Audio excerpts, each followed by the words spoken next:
So let's continue doing our practice exercises with the accessory gauges on the surface plate. And now we're going to start to bring in V-blocks. So let's look at number 4. It says to get a part with ID and OD features or add an ID feature to the step shaft. I'm not going to be able to add an ID feature to this one. Instead, I have this little spacer here. I also have this flange here. They both have a through hole that we can use for this exercise. So try to find something like that. A nice part with the outside diameter and inside diameter. Using V-blocks and gauge pins, measure runout of the ID to the OD. And for no matter what we choose, whatever part we're going to use, we're going to call the outside diameter our Datum A. And do the following steps. So 4A, set up Datum A, which is the OD, on a V-block. Measure the runout to the ID by applying a test indicator to the ID and rotating the part. So I've set that up. I've got my V-block, I got my Datum A OD, and I'm going to be putting my test indicator on the inside diameter. And see, can you see? Okay. So you'll see I need to apply some pressure and I need to sweep it in just like it's an outside diameter. So as I'm looking for that inflection point, which is right about here, right around there, it starts to turn around. So I'm moving my block in one direction and it flips. Now I'm going to move it back towards me and I'll watch it flip. There. So it flipped right about there. So that's the low point. Apply some pressure. Put you at 0. Take one more quick look. The inflection point is right on 0. So I'm ready to go. I've got my 0 right there. And I'm going to rotate the part to do a runout check. Very carefully. And the indicator is wobbling just a tiny bit. Some of that's due to me just wobbling it as I spin it. But for the most part, it's staying within 1/1000th on this indicator. Now I've checked one end of it. I'm going to push it deeper in the hole so I can check the back end. And actually, I can't quite reach it that way, so I'm going to flip it around. And you've got to get in the habit of checking your entire surface, not just one area, but your entire surface needs to pass the runout check. So this is looking pretty good as well. So this is a runout check because we have our outside surface in the V-block and our indicator is on a different surface. It's on the inside surface. So that makes it a runout check because we're comparing two different surfaces. If I put my indicator on the outside diameter and I ran this around, now I wouldn't be doing a runout check anymore because my reference surface on the V-block is the same surface the indicator's on. At this point, as I rotate it around, I'm doing a circularity or a cylindricity check. I'm basically checking for how much form error is there. So that's one of the differences. So that was step 4A. Let's take a look at 4B. 4B says, find the largest pin that slides freely into the ID. Clamp the pin on the V-block, slide the part on the pin, measure the runout. So what that means is we'll grab, this is the largest pin that fits into this diameter. I already did that. I already grabbed the gauge pins and checked that. So the next size up won't fit. Now I'm going to clamp this pin onto the V-block.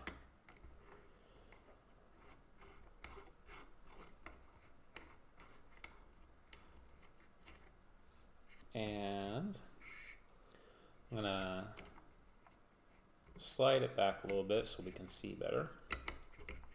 Alright, now that the pin's clamped on, I'm going to slide the part onto the pin.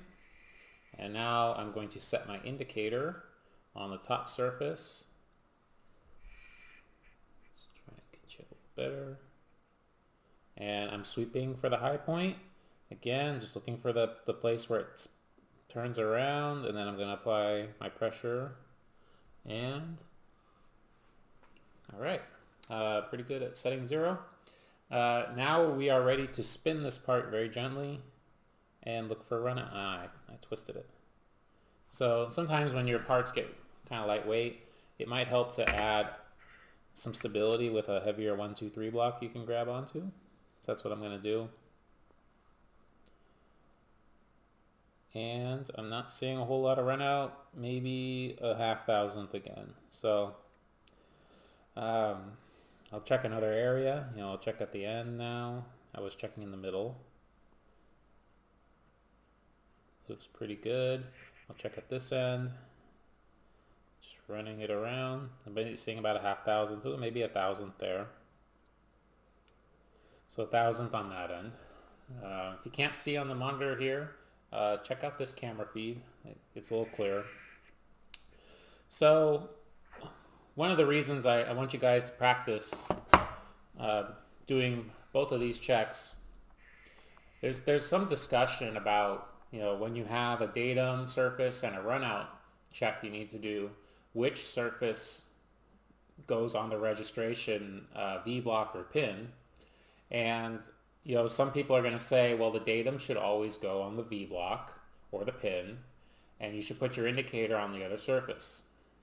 And I think that's a good intention in many cases. Hopefully your print, whatever print you are using, is set up that way.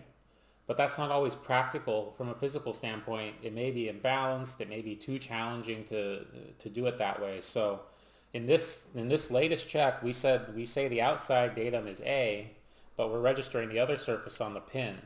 So it's, we're putting an indicator on the surface, and we're kind of taking the high points of the inside diameter. So it's kind of the opposite of what we did in the previous check, where you had the indicator on the inside surface. And like I said, there's some debate, if you have both options, which one should you do? Sometimes I really think you're forced into doing one or the other. In particular, I really like clamping down on a pin, sliding a part on, and then rotating it. It makes it very stable, very easy to work with. And you can do a lot of parts easily that way. You can take your next part, slide it on, and check it. If you're going to do a lot of parts, you do need to sort them by inside diameter size, and you may need to change the largest pin in here. But if they all have the same diameter, they're a tight tolerance diameter, and you can slide it on and do your checks and throw the next one on. So the main, one of the main differences between these two approaches, you've seen me in some of the parts we've looked at, especially the angle block. When you have chatter, on an inside surface, you have maybe an out of round condition on the inside surface. Sometimes your indicator will pick that up, and it'll be moving around a lot because of a poor surface finish, poor chatter, and necessarily you don't necessarily want that. So let me try to draw what I'm talking about. Move this out of the way. So let's say you have an outside diameter that you're going to register. You have a smooth outside diameter that was maybe made with a nice lathe cut. And then your inside diameter, maybe it has a lot of chatter and it's out of round. So when you go to put this on a V block, you register the outside on a V block, you rotate the part back and forth, and you have your indicator sitting here on the inside surface.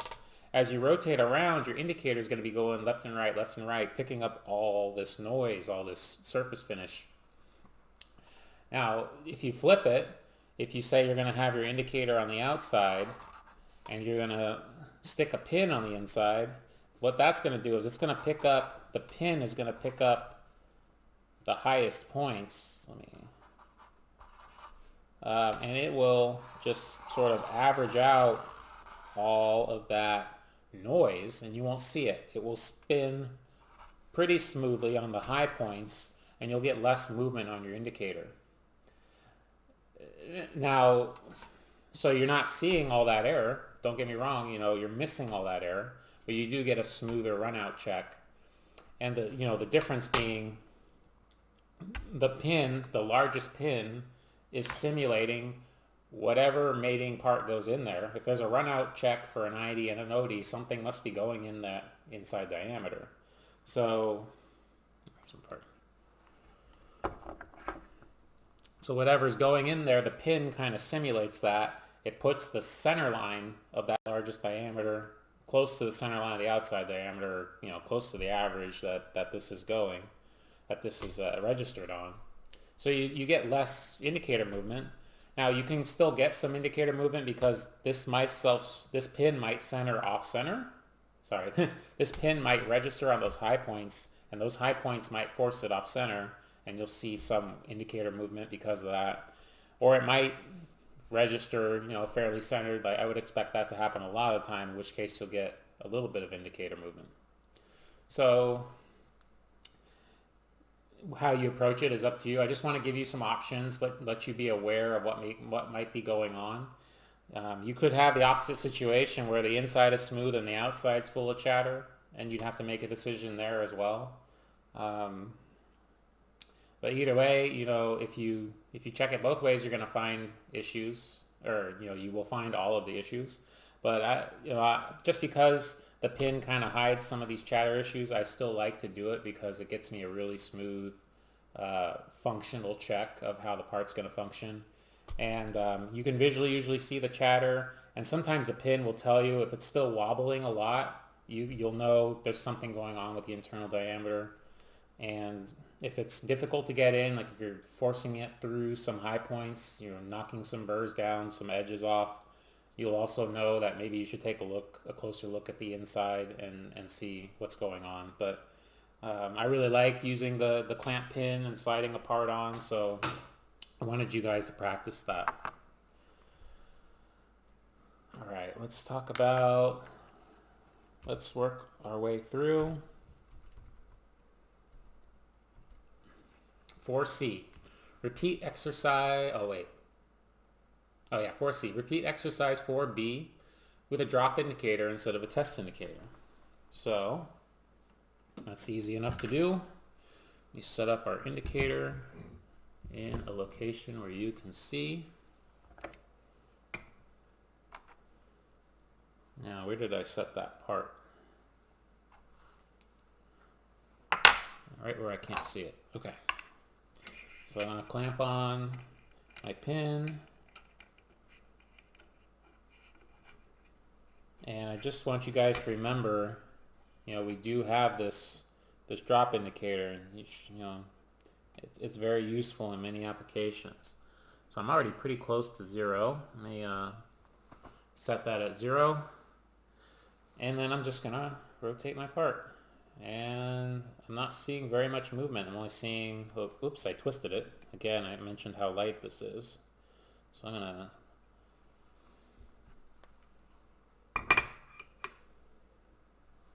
to center it.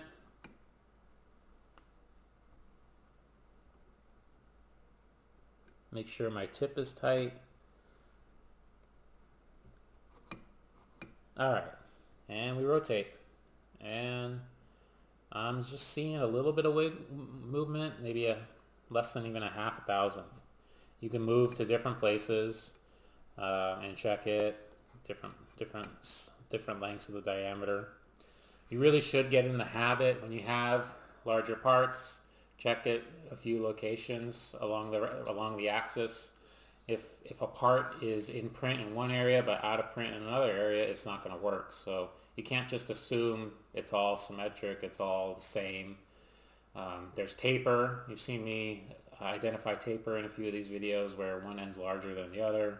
You can have stuff that's bent, and maybe on one side where it's not bent, it's running out great, and on the other end it's flopping all over the place and your indicator is going crazy because it's bent. So you got to check all these locations. For chatter, you could have a nice smooth finish on one side and chatter on another. You could have a perfectly round feature and then it slowly morphs into an out of round ellipse and off center in different manufacturing processes. So try to get in that habit. But and getting back on topic, I love using this drop indicator for a lot of things. This is one that's really easy to work with. You can just drop it on there and get some quick run out checks and load your next part when you have to do a lot of parts. I think an indicator, drop indicator, is a great way to do it. Even just one part is something I like to do. The downside to a drop indicator, it's not always it's a lot easier to use a height gauge and check multiple places because you can slide that thing around easier than the drop indicator. So it's one of the trade-offs. All right. Let's move on to number 5. Number 5, Setup PM-01 with Datum A on matched V blocks. Measure total runout of diameter 1.235 using test indicator. Repeat with drop indicator. So I think there's a little error on this instruction on 1.235 diameter. I think I meant to use the 1.012. Let's take a look at that. So Datum A, according to this drawing, is going to be these two diameters, and we're going to switch the assignment to measure the runout to 1.012. And we're going to be using a test indicator. So let me move my drop indicator out of the way.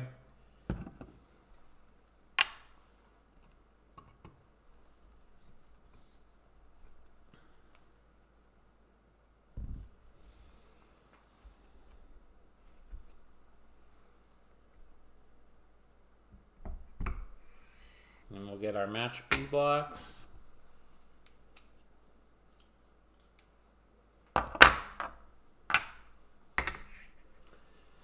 And we'll rest Datum A across the match V blocks. And when you are using match V blocks, it's good to push down and, oh, my apologies. Let me switch to the second camera. So it's a good idea to push down and kind of twist this around to make sure that the V blocks are in line. You can force them into alignment.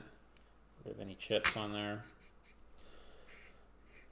All right, now we're going to be doing a run out check to this diameter. It's not on the print, we're just practicing. And again, I need to sweep and find the high point. So there's the high point, then I'll add a little more pressure, and 0. Okay, and now we're gonna just spin this part very gently and watch the indicator movement. It's not moving very much at all. It's almost nothing. Maybe all those jumps are probably because surface finish is not so good, but say about 0.2 or 0.3. Gonna move to another point, and ooh, my indicator's not, my high point is at a different spot, but my run out is the same. So it looks like this diameter is running out true relative to Datum A, but that it's tapered and that it's a little bit larger on this end than on this end. So let me check this end one more time. Yeah, I'm pretty much back at 0. A little bit less than 0 because I've moved. And yeah, I'm getting good run out, but a different size. So we can verify that with our caliper real quick. Check for a different size issue. 1.010, 1.019, 1.009, check the top again. 1.010, and 1.010. So there's maybe a slight difference in some of the diameters, some areas of this part. It's pretty straight, maybe a little tapered. So that's how you use a match V block set. And I actually wanted to show you guys, you know, if you use a match V block set on this part, it's very balanced. If you didn't have a match set, or you only had one of these diameters to work with, you're gonna have to hold it down with your thumb and try to twist it, which is not always the easiest thing to do, which is why I designed the part to use a match set. It can wobble a lot. You know, you can really, it can make it challenging. You can adjust that by clamping onto it. Actually, there's two methods you could use. Clamping on it would be a second way. One way you could do it is just really grab onto it firmly, pushing down with your thumb, and then rock it through the indicator to see where you stop, and then rotate it 90 degrees, grab it, and rotate it again, grab it, rotate it, and check. So you're not getting that continuous feedback, but because you have to hold it and twist it at the same time, that sometimes is a little too difficult. But if you do it in enough places, you can look for an issue and see if there's an out of round or taper or something like that. The other thing you can do, instead of pushing down, if it's a really heavy part or a part that's really hard to handle, you can clamp down and then you can let go of the part and relax your hands and drag it through, unclamp it, twist it, clamp it, and run it through. Keep doing that. And if you have a part that's a little off balance, still off balance, you might be able to build a kind of a counterweight fixture out of 1, 2, 3 blocks and V blocks and such, and work with it that way. Unclamp, rotate, keep going. So I kind of designed this check to use the match sets so that it'd be a little easier to demonstrate, but a lot of parts you end up needing to do run out and concentricity checks on are imbalanced. And speaking of concentricity, as I've mentioned in some videos, it's no longer an appropriate GD&T term according to the 2018 revision that came out, ANSI or ASME, I can't remember, Y14.5. So going forward, engineers, designers should be no longer using concentricity. They should either be using true position or runout. Runout would be appropriate for diameters that need to be in line with each other and surfaces that have some moving component and rubbing during two rotations. So runout would be a good substitution for that. Position would be a good substitution for just features you want to be in line, but not necessarily rotating. But that's more of an engineering design function than for inspection. You have to inspect the symbol you have. So if you see a concentricity symbol, it's probably because the blueprint is referenced to an older revision, and in which case you can still do a runout check. In most cases, people will be fine with that. Otherwise, you'll have to bring out a CMM if you want to do a true concentricity check. So that's more of an aside, since I mentioned concentricity. But we'll keep moving forward. So 5B, set up the Pmo1 with diameter 1.012 on a V block. Measure the runout of datum A on both ends with the test indicator. So what this is saying, grab your part. Now, previously, a few minutes ago, we had it set up with the datums in the V block and our indicator here. We're going to switch that up. We're going to put the diameter of consequence on the V block, and then we're going to measure the datums with the indicator. So this is kind of like our exercise before with the pin gauge, where we used it and sometimes we didn't. Just flipping which surface is in the V block and which one is on the indicator. So I've got there, and I've got to very gently and somehow hold this thing, so I'm going to add a little bit of weight. Let's see, how am I going to hold this and rotate it?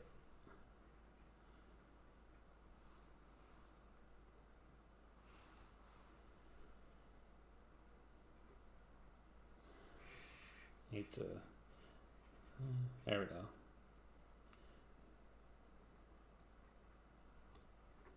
So some of that wiggle is just due to the fact that the part is a little bit unbalanced. I think every time I let go of the part and check the indicator, that will be telling you what I'm reading. And I'm reading about 1/2 thousandths. I'm going to slide the parts, check a little closer. And once again, I'm getting about 1/2 thousandths as I go around. Oops, tipped over. It's a little unbalanced, as I said. I'm going to flip it to the other Datum A, the other complementary surface, and find the high point. Oh, the high point is at a significantly lower number. Once I find the high point, rotate.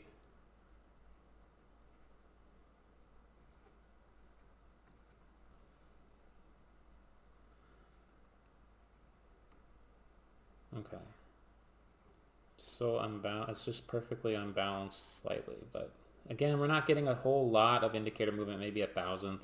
I know it looks like it's moving more than it really is. That's just me twisting it, but every time I stop rotating it and look at the dial, that's our measurement.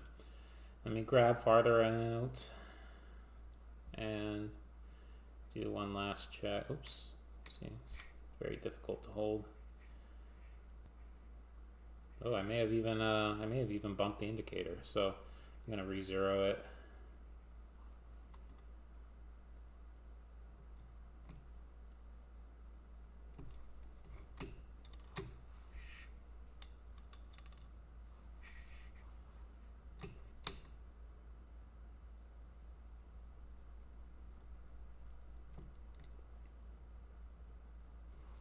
So you ran into a situation where I was applying force and it was causing the part to tip down. And it took me a few tries to realize that. So it's a good example of an imbalanced part. Just a little bit of force from the indicator and can cause a little confusion. But okay, we're back, and I've got to hold it down with my thumb and try to rotate it without sliding off center. So again, this is not as easy as it should, as it could be. So, okay. It's just so lightweight, and trying to rotate it and keep it on center is causing it to move.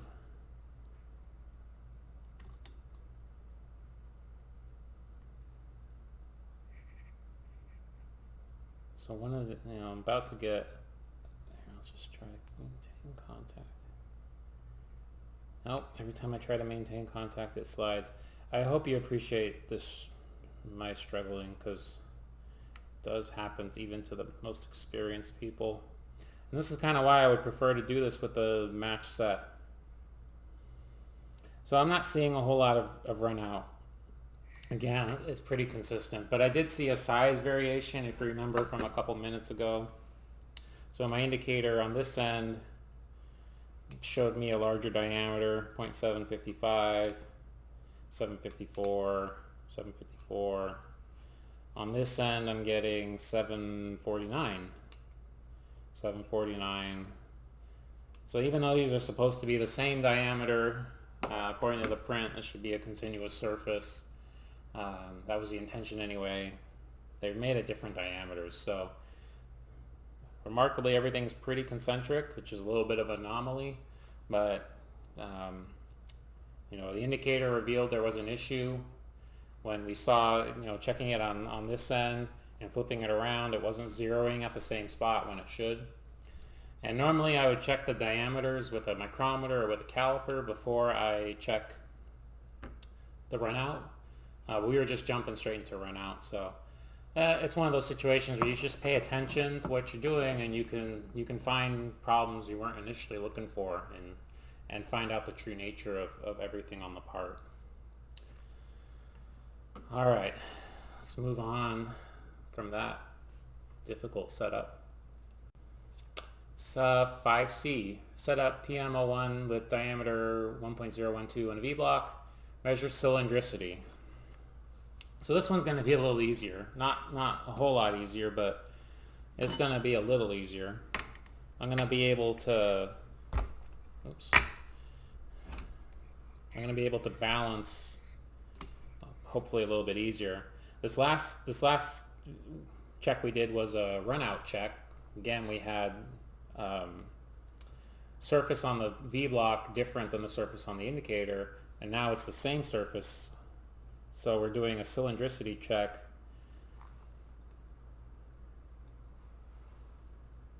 Again, it's still a little bit out of balance, but I think I can manage this time. And I'm just going to very gently find the high point and then rotate. Try not to...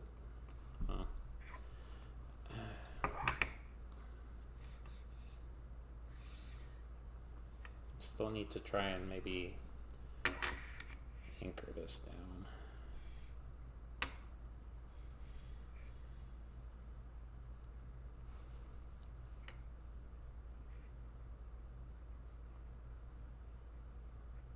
Alright. Hopefully all that extra weight doesn't cause it to move. So you see it going out of balance, that's causing the indicator to move widely, but when I let go of it and stabilize it, it's moving pretty consistently. So it's a pretty round feature. I'm going to do another diameter, or sorry, another location. Again, keep getting in the habit of checking multiple locations. Again, it's moving wildly because it's out of balance, but when I let go and stabilize it, it's not moving hardly at all. Less than a thousandth. I even didn't have it zeroed correctly, so if I zero it correctly, now it's looking pretty good. So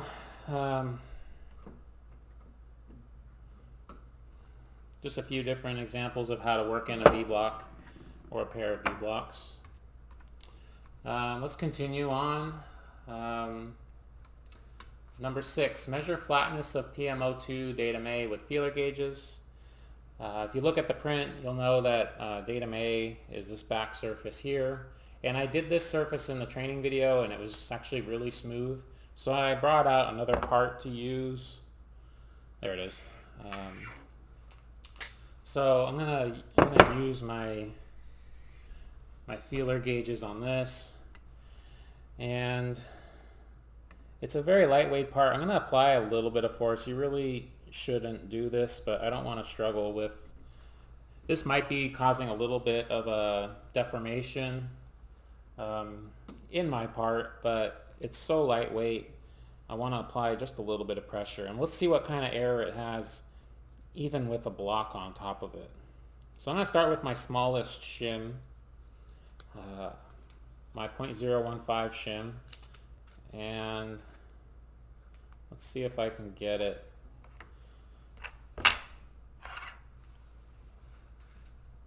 I can still get it in, and of course it's pinching down. It's stopping right where my block is sitting, which is why I said you really shouldn't do this. But I'm getting a little bit of error.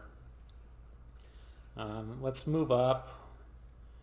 Let's move up to 3 thousandths. We'll double our shim size. We've got the 3 thousandths shim, and doesn't want to go anymore. Doesn't want to go anywhere. So this block is, if I take the block off,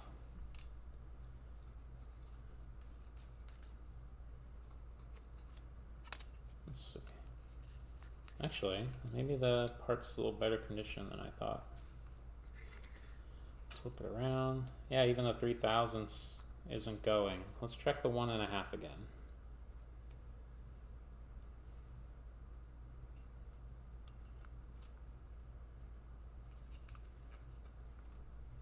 The 1.5 is going pretty easily. Not from this side. Going pretty easily from this side. So that surface may not be all that out of flatness. Let's flip it over. We'll check the other surface. So now we're checking the bottom surface. And, ooh, yeah, it actually goes quite easily.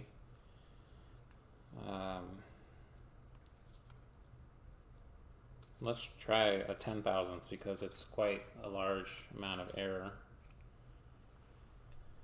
Yeah, even the 10's going. So, in some spots. Yeah, this one's going smoothly. So it looks like it may be a little potato chipped, and I could keep going. We'll do one more size up. We could keep going until we find the biggest one. Let's do the 13. It doesn't really want to go. It's lifting the part up as I force it in. So somewhere between 10 and 13. Now we can do an indicator. The next exercise is to lift it up on jacks and check it. So let's do that. So I said this surface was actually pretty good when I checked it with the shims, and the one that's currently on the rock was the one that's bad.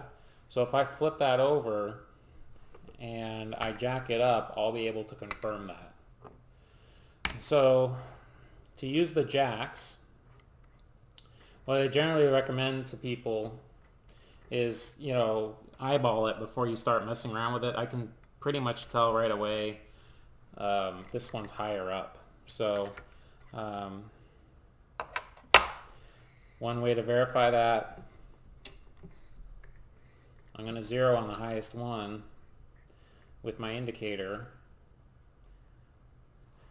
Roughly. I really don't need to mess around with this too much. I just want a rough indication. If that's my 0 and this one's not even touching, then I'm going to try and raise this one up.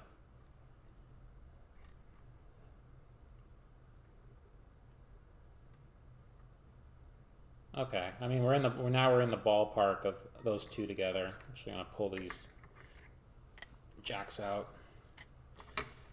This will just speed up our, now we're way too high, so lower that.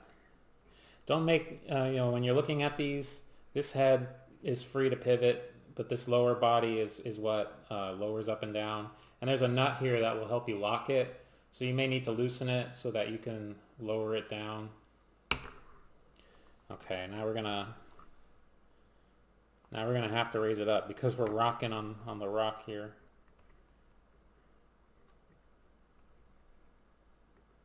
Okay, so all three are now roughly the same height, so we can get started. Put those aside, and then we're going to choose, actually, still doesn't look great. We're going to choose a few equally spaced locations. So I'm going to do my best to equally space this square, and then I'm going to use a Sharpie or a dry erase and just mark where I want to check my zeros. It should be under the jacks.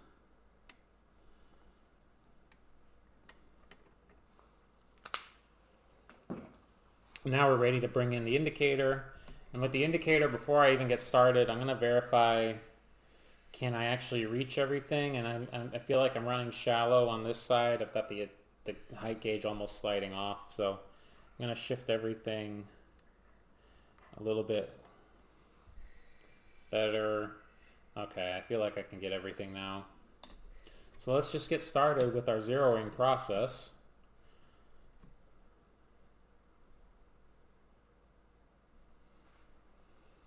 Zero here. Okay, we went up quite a bit. Let's check the last one before we start messing around with anything. Oh, we went down. About the same. Usually I work with the worst one, but the two worst ones were not so bad. So now I'm going to try to jack this down back to 0 very gently. You can see the part moving. It's so light. So that can affect us, but hopefully by the time we're done, everything will be at 0 and then we can slide it around.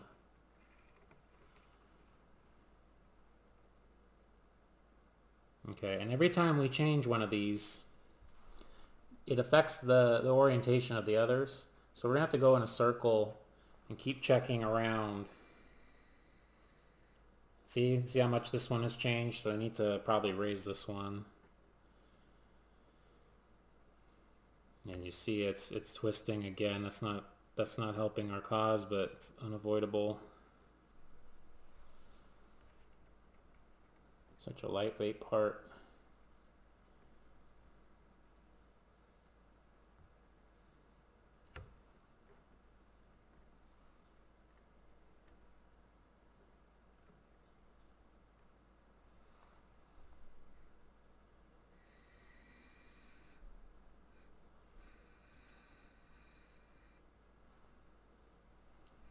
Okay, so that first one, This one I'm dealing with has been a kind of our problem.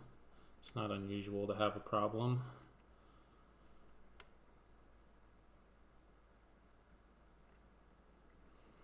You know what, I think I'm going to raise them all up a little bit and restart this process, because I think it's just a little too unbalanced when it's that low. Alright, so apologize for struggling. Don't work with jacks every day, and I think it's useful to leave these struggles in the videos so you can see what to do when you run into issues.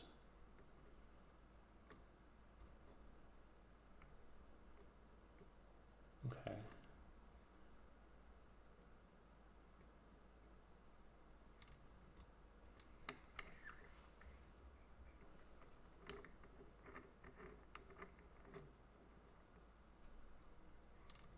Alright, they're roughly at 0. Let's try this again.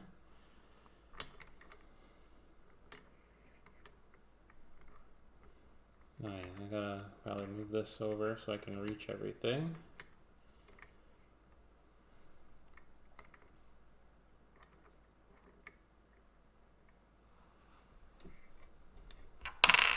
And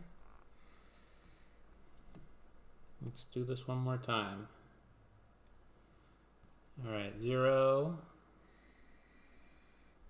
Wow. Close to 0. And there we go. One we got to adjust. So hopefully this one goes a little easier than last time.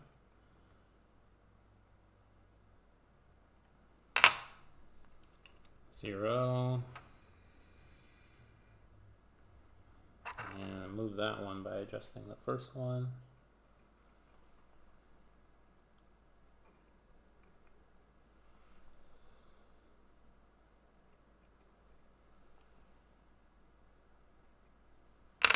Zero. Oh man, if I move this one, it might affect the others, but let's give it a shot. All right.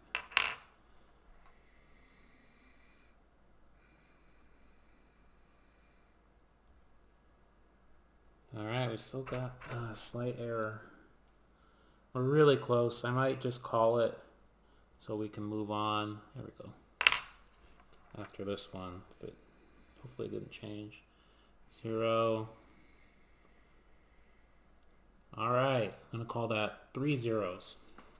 So with 3 zeros, we have a perfect reference plane to compare the rest of the part to. So I'm gonna run this indicator and look for the lows and the highs. I'm at about -2. Ooh, now I'm at -6. And now I'm going, haven't gone plus yet.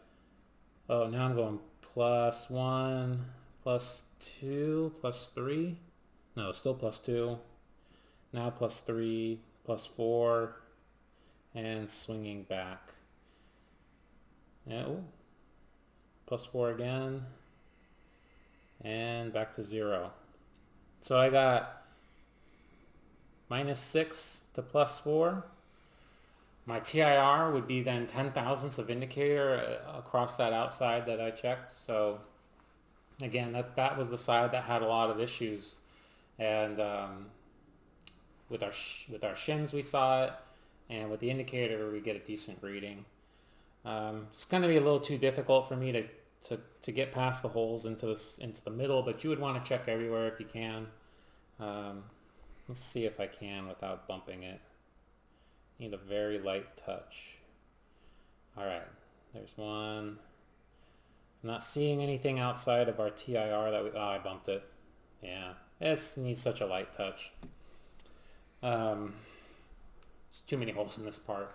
So, you know, I really like using this, especially when the part's a little, not quite as light as this one, but something a little heavier and stabler. It's a really great system to actually get a measurement of a flatness. Without a CMM, this is going to be really your only way to get a measurement number. The shim check is like a nice quick reference check, and depending on the situation, it's great for larger parts that are heavy and maybe you can't jack up easily. So I'll use it there, but if I can jack it up, usually it goes a little faster than this when you're not dealing with something this lightweight. But they both have their applications. Okay, so we did those 6 and 7. Before we go on to the discussion questions, I'm gonna pause the video, take a quick break, and then we'll answer these questions. So bear with me for a sec.